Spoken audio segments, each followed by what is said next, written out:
back to my channel. Thanks you guys so much already for all the love and support. I really do appreciate it for sure.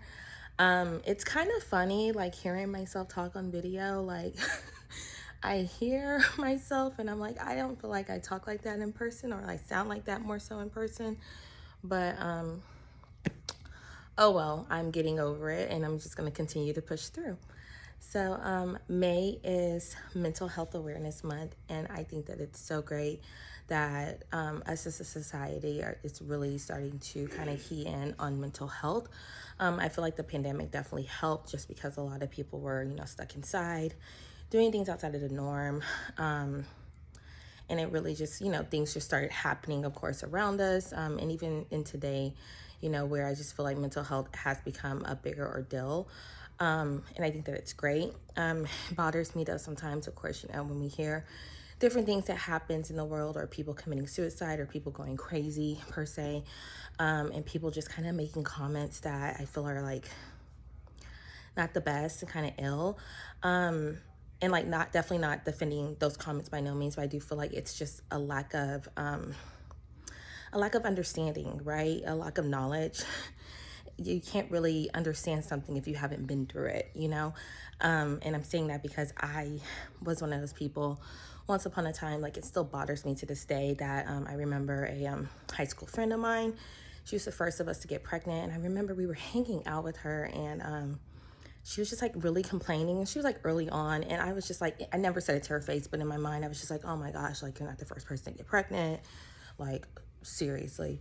And I feel so terrible still to this day. Like, this has been over 10 years ago, but it still bothers me to this day when I think about like how I felt in that moment of her like complaining. And then when I ended up getting pregnant myself and like going through different things, it was just like, oh my gosh, like, it was just an eye-opener for me, and I really became sympathetic, and I really began like asking God to forgive me for that, because it did bother me that I had those thoughts. And like I said, I never once said it to her, but it was just like, I didn't understand at that moment. Like, I didn't understand what she was going through. I had never been pregnant. I had never experienced anything that she was going through. And it took me going through that experience to really show that empathy. Of course, too little too late. But still, it was, that's why I say, I just feel like when people make comments sometimes, and I'm saying sometimes, because sometimes people they just genuinely just don't care. But I do feel like sometimes it's just about educating and letting people know, how you're feeling. Really, just in saying that, I just feel like, sometimes it is a lack of knowledge. Sometimes people, they speak quicker than what they should, and I mean, it's so terrible, but I am so happy that it is becoming a bigger ordeal, that society is really taking mental health more serious, and trying to make it more out there to make people more knowledgeable of it, right? Everyone has mental health, regardless if it's good, bad, whatever. Like, we all have a form of mental health if you're living and breathing. And I just feel like, some people are more keen into it versus others, and that's okay. Sometimes it takes time. Sometimes it takes life, sometimes it takes reaching out and really keying into yourself, really, is more so what I'm trying to say. Like, really keying into yourself and what you're going through, being acceptive of what you're going through and all of that. With me, my mental health journey, me becoming more aware of my mental health more so, was me going through pre-eclampsia. So with that, I definitely want to go into my pre-eclampsia story. I kind of shared a little snippet of it on my Facebook. I'm going to put the post somewhere. A few months ago for Bump Day, and it was like heavy on my heart, because this is one of those things where I kept it to myself. Me and my husband, we really kept it to ourselves. We didn't want to make the family worry more than what we wanted them to, in a sense of how serious I was during that time. And for those that don't know, I guess we should probably do a pre-eclampsia 101. I'm not going to go too much into detail. There's definitely information out there. I'm not a doctor by no means, but basically pre-eclampsia is it's a medical condition that can occur or occur more so during pregnancy. And so typically it hits women around like the 20-week stage, which is basically midway through the pregnancy. There can be a number of different symptoms, which include high blood pressure is a main one, protein in the urine, swelling in hands, feet, the body, and all of that. It can be very dangerous to the mother as well as the unborn child. Yeah, I'm gonna go ahead and get into my story and how that really helped me to understand where I am. So I'm hoping that this story will be a blessing to people that may be pregnant, expecting, possibly going through preeclampsia. I hope not, but possibly going through preeclampsia. It happens. As well as people that's just trying to understand, where they are mentally, how did I get past certain things and all of that. So with that, here's my story. So getting into the preeclampsia, or more so my pregnancy story, when I first got pregnant with my daughter, it was fine. Like thought I was honestly having the best pregnancy ever. No nausea, no throwing up, no sickness, no nothing. Like I was really just going with the flow, body changing, all that stuff. But otherwise, like I was pretty much good, like seriously good. But things around me were just like, things were just kind of going crazy around me. With family, like my parents are a little bit older than like anyone around me's parents. And they were just starting to experience like health problems. I was living in Houston at the time. I'm born and raised Dallas, so that's where my entire family is. So I was doing a lot of back and forth to make sure that they were okay. On top of that, with work, I was working on a client that we unfortunately had lost. Nothing that me and my colleague had done, but there was just a lot of unanswered questions of what that meant.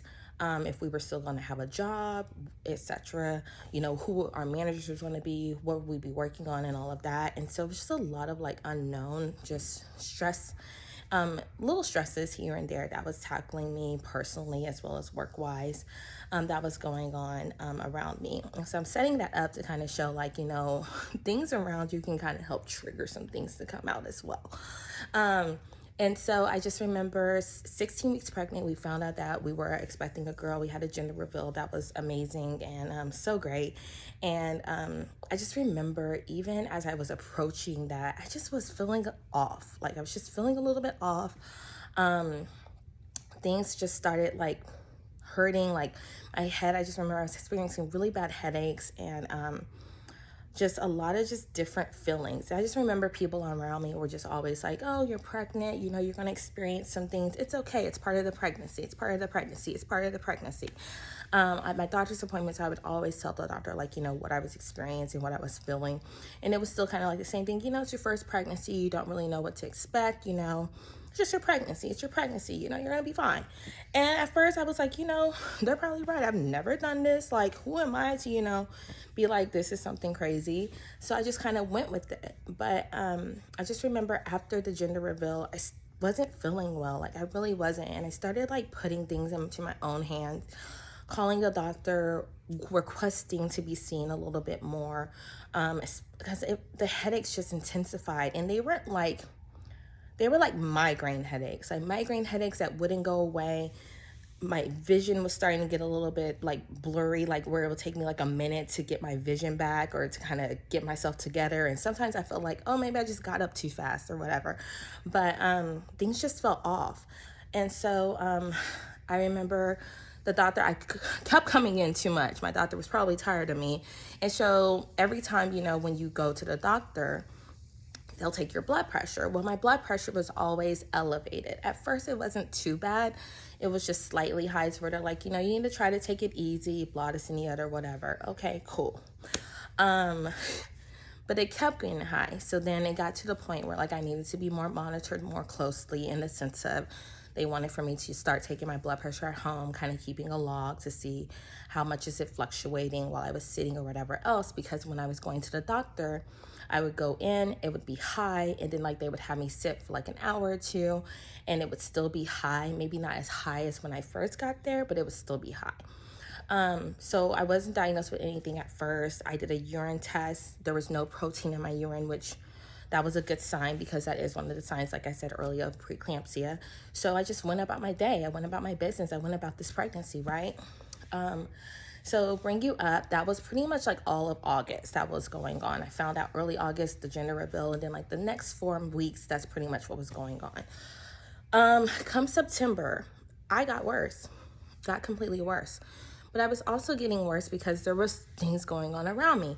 By this time, I had found out like I was working with a completely different team that wasn't even in Texas. They were in a completely different state that was of a different time zone with me. So I was either working really late at night or up into the early mornings, depending on like what it was. And so my work schedule was ridiculous. I really wasn't resting properly. As well as me and Josh, we were just in like just the best of places. Getting into it over like little things or whatever. He wasn't understanding what I was going through, just the norm, right? So that wasn't helping either. And like I said, like, you know, parents are getting older, things were going on around me, and so things just kind of intensified. And so when I would go to the doctor, same rules applied. I need to start monitoring my blood pressure, blood standard, cool. Speed it up to September 26th of 2016, a day I will never forget. I was at work and I got to work and I wasn't feeling well. I just remember I was feeling off all day, and it wasn't a feeling well like I was sick. It was a feeling well like I just felt completely off. I felt dizzy. I felt like I had no control over my body. Like something was really, really wrong with me. And I still push through it. Like I'm just that person, like I said earlier, I am that person where I'm gonna push through and I'm gonna get things done or whatever else. And I remember 2 of my colleagues who I love, they're more like my family. They were really like keen into me because they knew what I was going through. They knew I wasn't really looking like myself, even though I was kind of blowing up because of the pregnancy. And so I just remember they were like, you know, you really should go home or you should go get looked at. I was like, no, like, I'm going to be fine. Like, I just want to do this payroll. We had like a huge deadline for payroll. I was like, no, I just want to get this payroll done and, you know, be out of here. I got the file done. I did get the file done. And I remember we went to lunch and I was like, maybe, you know, maybe I just need to eat. Like, maybe I need to eat and I'll feel better. So I ate. And I wasn't feeling better. Like I literally got worse. I didn't eat that much that day. And I got worse to the point where I literally blacked out at my desk. And I blacked out noticeably to where my colleague, who one of them sat behind me, was like freaking out. She was like, I'm gonna take you now to the hospital, plus and the other. And I was like, no, like I'll be fine. Like, let me just gather myself. So they both were like really on me, like, you look terrible. And I probably did. I didn't have a mirror. They were like, you look terrible. I felt terrible. So I just kind of laid down, collected myself, and then I was like, you know what? I'm just going to take myself. Like, I won't go home. I'm going to take myself into the hospital because I had called my doctor by then, and she's like, you know, come in. Let's get you evaluated. Let's see what's going on. Calmed down, got myself together to where I was at least able to get myself to the hospital. Luckily, my office was only like about 10 minutes away, so I was at least relatively close. I got to the hospital and I found out that I was in a very dangerous zone of my blood pressure. My blood pressure was significantly high, which was reason why I almost blacked out and I was experiencing the dizziness and all of that. And so I remember the doctor came in, and by this time Josh had came in. He had joined me, and so the doctor came in and she was like, you're done. She was like, you're done. She's like, I can't control anything that's going on with you personally, but you're done working. Like, this is it. And I was like, okay, so like I'm gonna be on bed rest and like working from bed type deal. She's like, no, you're done. Like, we're pulling the plug, you're done working. I'm submitting the paperwork. And like, she was not playing with me at all. Like, she was like, you're done. So I literally got put on bed rest September 26th. That was my last day working. That was literally everything was pulled from me. So to put it to better perspective, especially with me, you're talking about someone that goes nonstop, like literally nonstop. I'm in Dallas seeing my family, make sure they're good. I'm in Houston doing X, Y, and Z. I'm dealing with my daughter. I'm doing this. Like, I am a person that runs around nonstop, and it was worse back then without the kid. So I was just always on the move, go. If I was sitting still or if I had like a minute to be at home, I'm at brunch, I'm at happy hour, I'm doing something, right? She put me on bed rest September 26th. My child was not supposed to be due until January. So you're putting somebody on bed rest for literally pretty much 3 months and they're not able to do anything? Like, I was like, oh no, this is gonna like, this is not me. This is not gonna be okay. But I had to do what I had to do. Like, she literally put into perspective of, you're gonna do this if you want this child to make it. Like, you still have a long time to go. This baby still needs to develop. This baby still needs to, get nourishment and fully get, to where it needs to be in order to come out. Like, you're gonna do this. So I shut my butt up and I did it. When I first got put on bed rest, things were okay. People were visiting me, people were checking in on me, which was great. It was giving me company and all of that. But then, of course, it just becomes a norm. I've been there where life continues, right? I'm clearly just stuck at home. So everyone's like, sure, she's fine. She's going to be at home, and the calls kind of got more or less, than what how much they were coming in earlier. The visits started coming in a little bit less than what they originally were coming in at. And so I just kind of felt like I was in this bubble by myself. Like, I was just dealing with this situation by myself. Like, no one was around me, which wasn't really true, right? Like they were just continuing life. I was just sitting at home.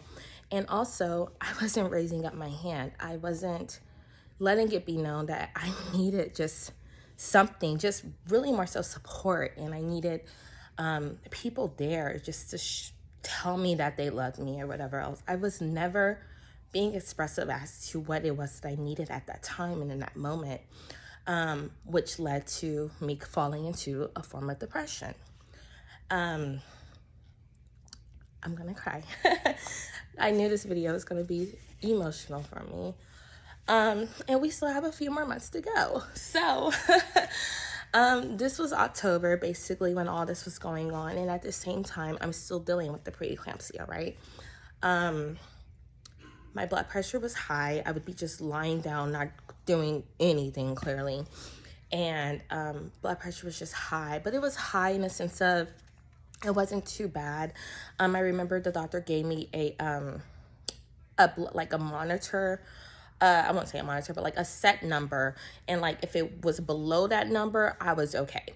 If it was above that number, I needed to call to see if I needed to come in. And so it rarely hit the number or like above that number. So, and even when it did, I was like, oh, I'll be fine. Like, I just need to, chillax. But then it came times where like I got dizzy or whatever else. And so between the months of October, I got a little bit worse. Me and Josh probably went to the hospital, I want to say maybe 2 or 3 times in October. And nothing overnight wise. It was just like having to get monitored, being there for hours, literally being hydrated, doing everything in my power and in the nurse's powers to get my blood pressure under control. Then when it would get under control, go back home. Towards the end of October, first part of November, something happened.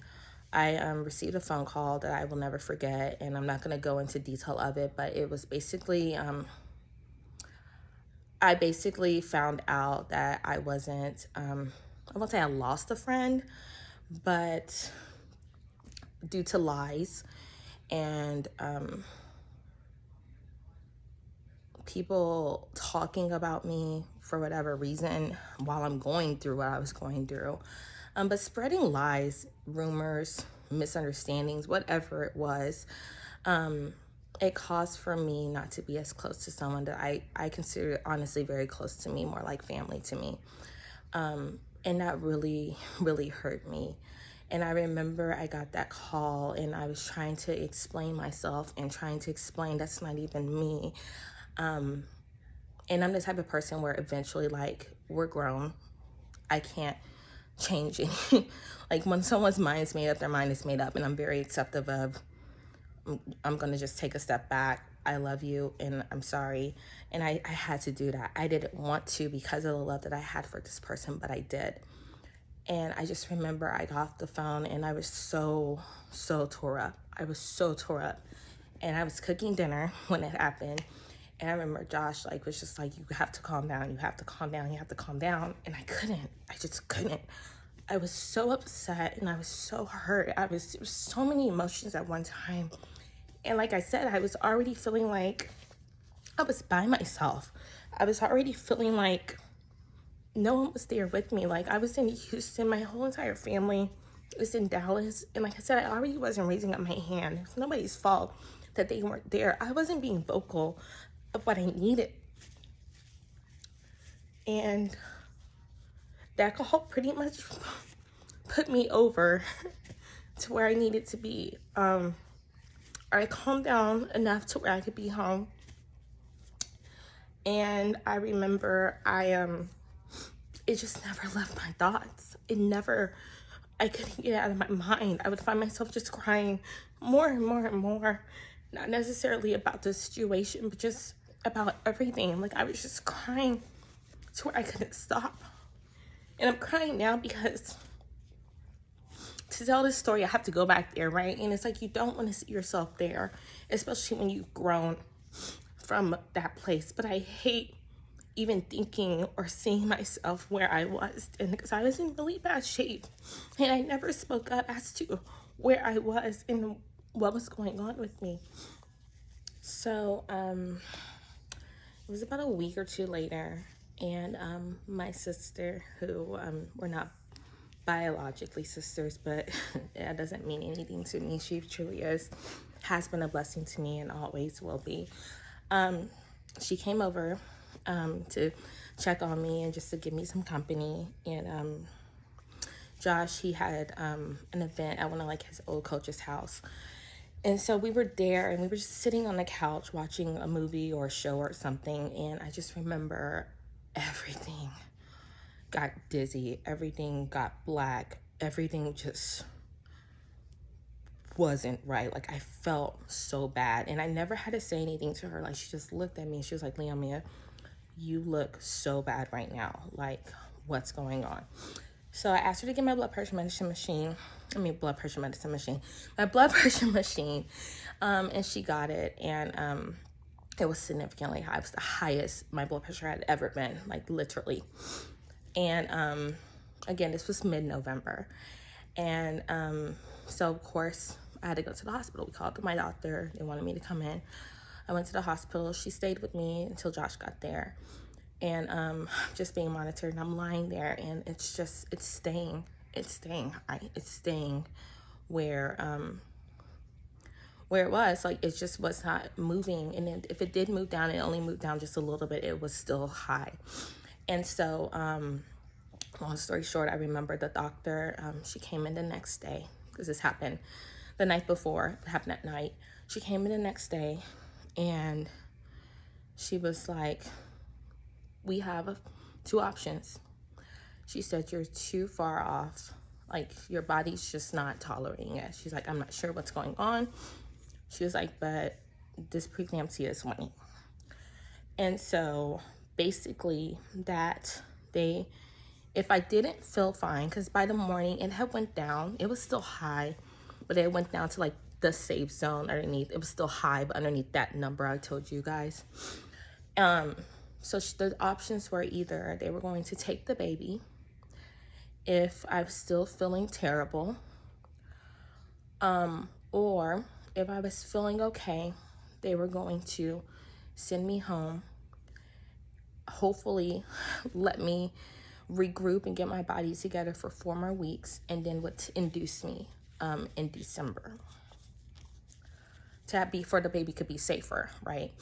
Because again, her due date wasn't until January. So and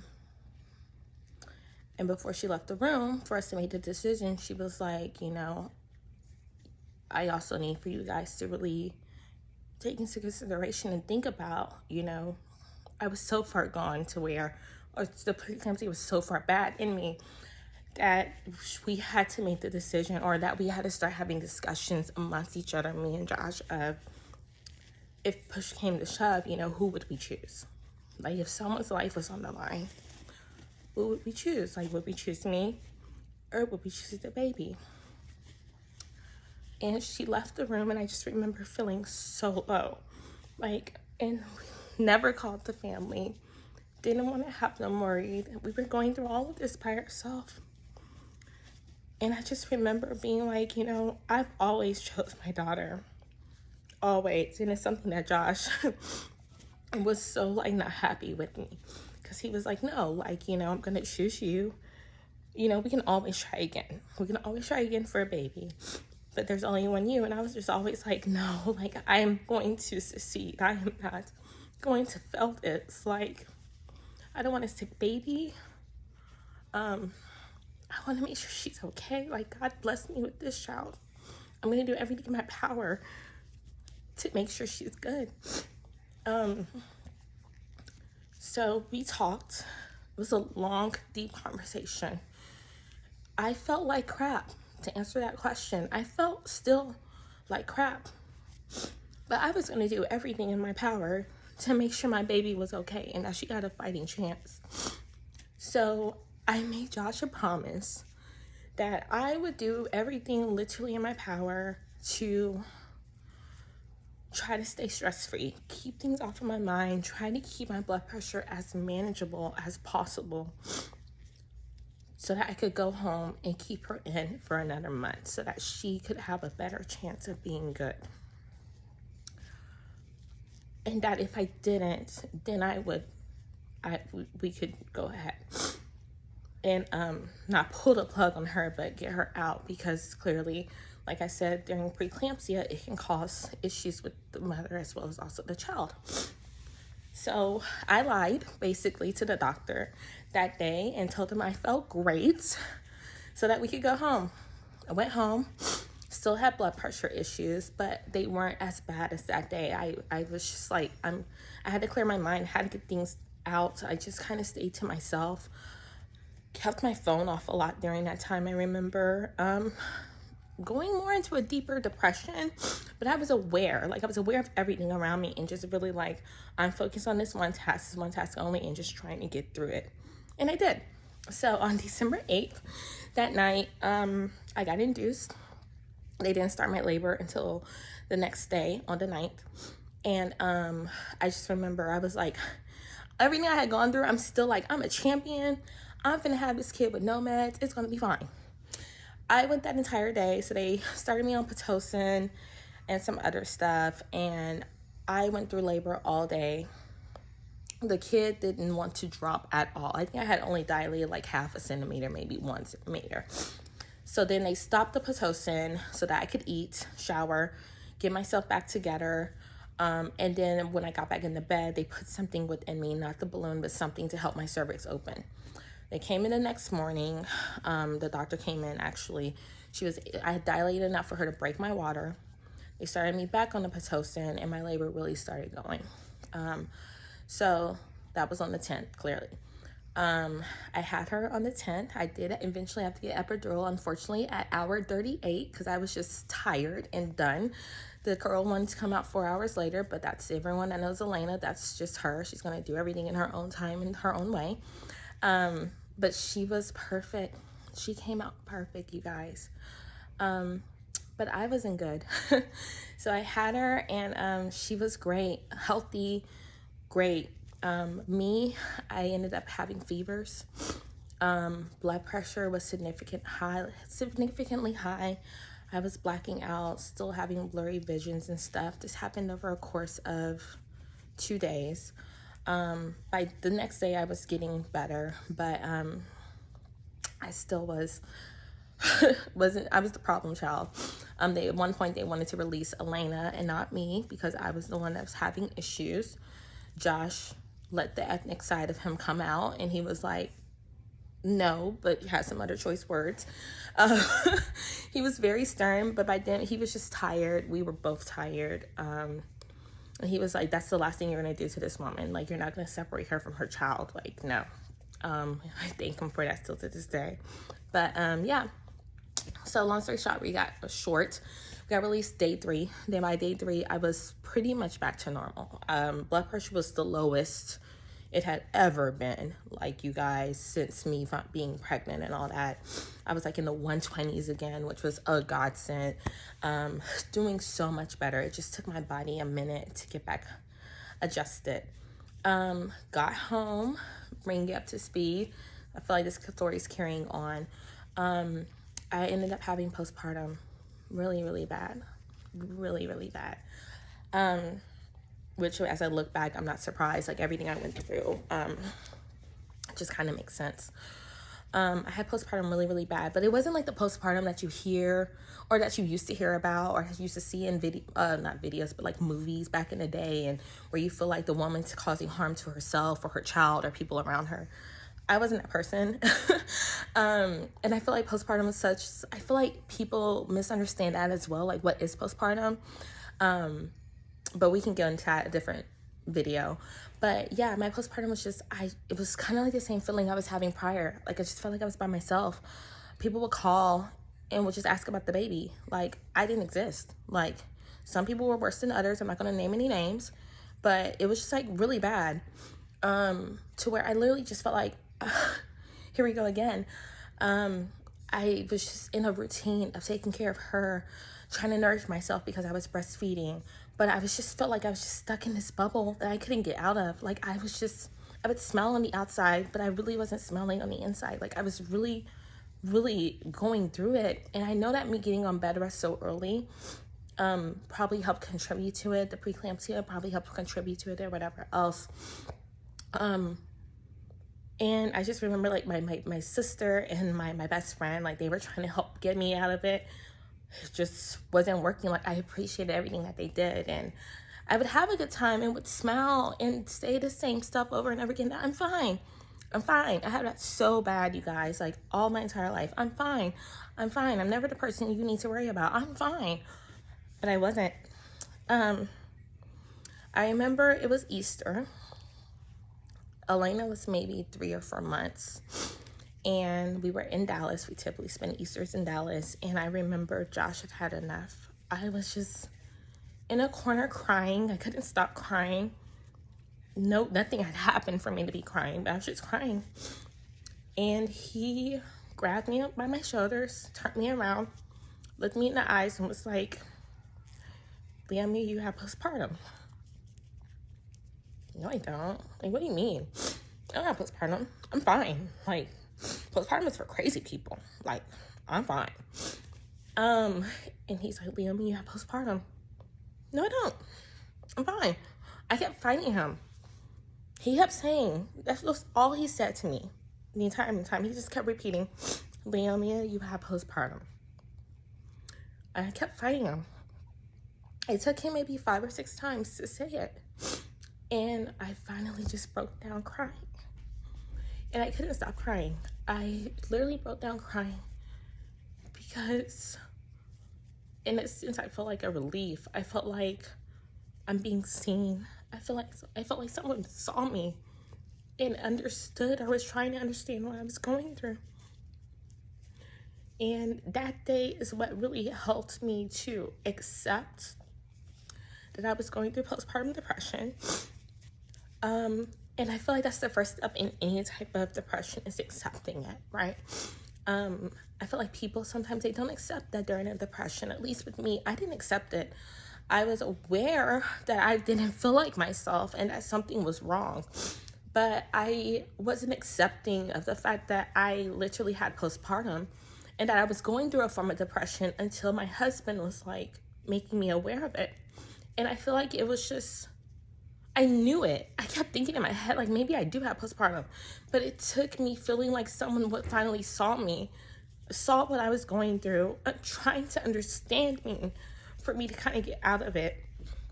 And I won't say it got me out of it, but it made me more aware of it, more accepting of it, for me to be able to get myself out of it.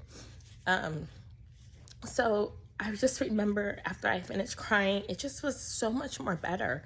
And I felt like I was looking at stuff from a different lens. Like, it was so weird. It was almost like I had woke up a brand new person in a sense. It was so crazy.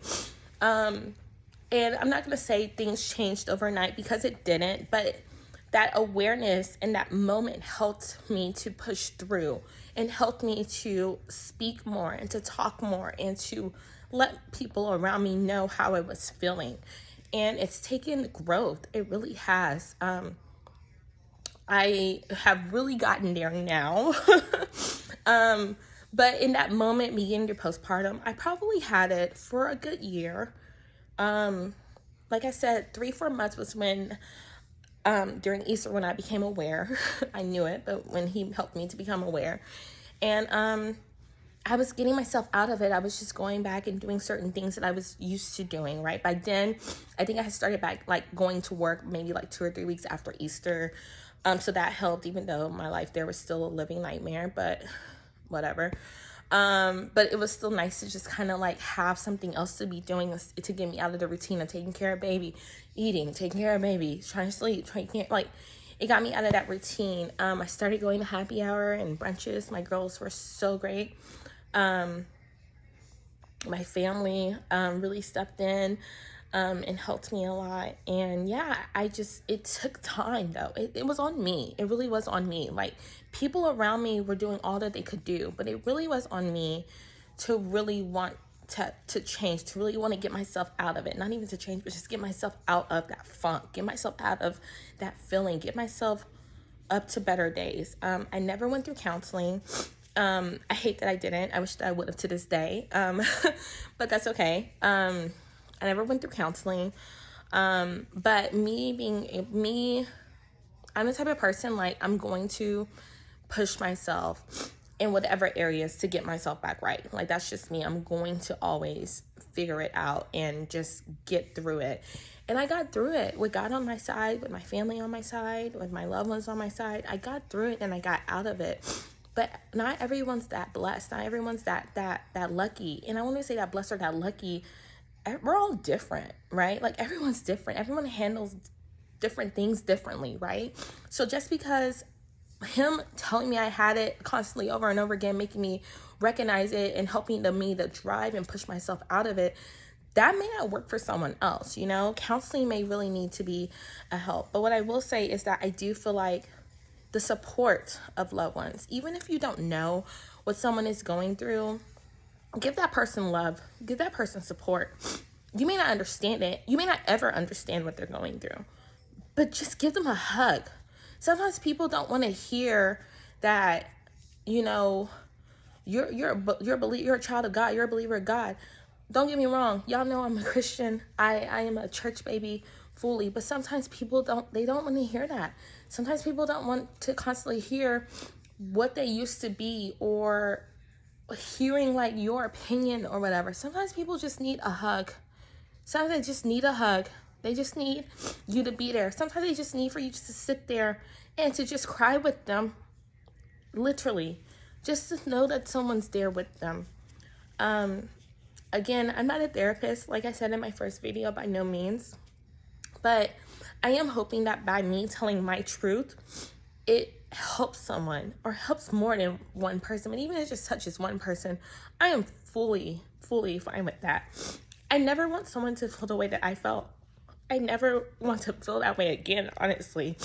But I never want anyone to feel that way. Like, you're not in this game of life by yourself. By no means. God has placed people on this earth to help you. Even if they're not blood, utilize your circle. Utilize the people around you that you trust. And people, like, literally just hear them out. If you don't understand it, then just don't say anything. Just let them know I'm here with you. And that goes a long way. It really does. It really does. And sometimes that's all that's needed, you know?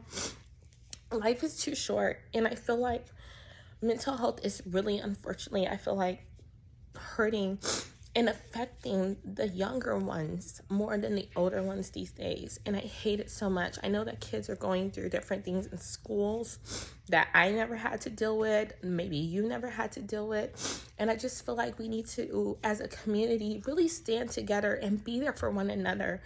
And sometimes we can do that in silence. Sometimes people may want, the words, but sometimes silence is golden. And I'm just such a firm believer of that. Sometimes silence is golden. Pray for those people. Let them know that you love them, that you support them, that you're with them. And yeah, that it can go such a long way. It really can. Y'all, I had to get myself together. I knew I was going to cry, but gosh, I hate thinking about it. But it's my truth. It's my life. It's what I've been through. It's my story. It's what has helped me to be the person that I am today. I may not ever understand why I went through that, but I do believe at this time it's to help others. And I hope that this video has been a blessing and will help someone in their journey, regardless if it's preeclampsia, depression, or whatever it may be. You know, that's viewing that may be dealing with preeclampsia or nervous about it, speak up. Like, even if this is your first pregnancy, you know your body better than anyone. Literally speak up. Anything big or small, it's definitely something not to mess around with or to play around with. Luckily mine was not fatal by no means. I'm still here, thank God. But for some people, they're not as lucky, you know, so definitely take it serious.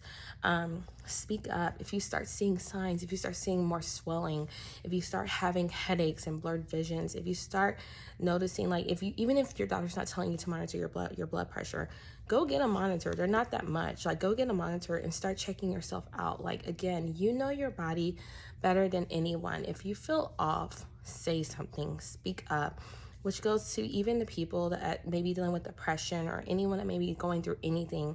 Speak up, like, for anything, like, especially around people that you know and you love and that loves you and you feel are your true support system. Utilize the people around you.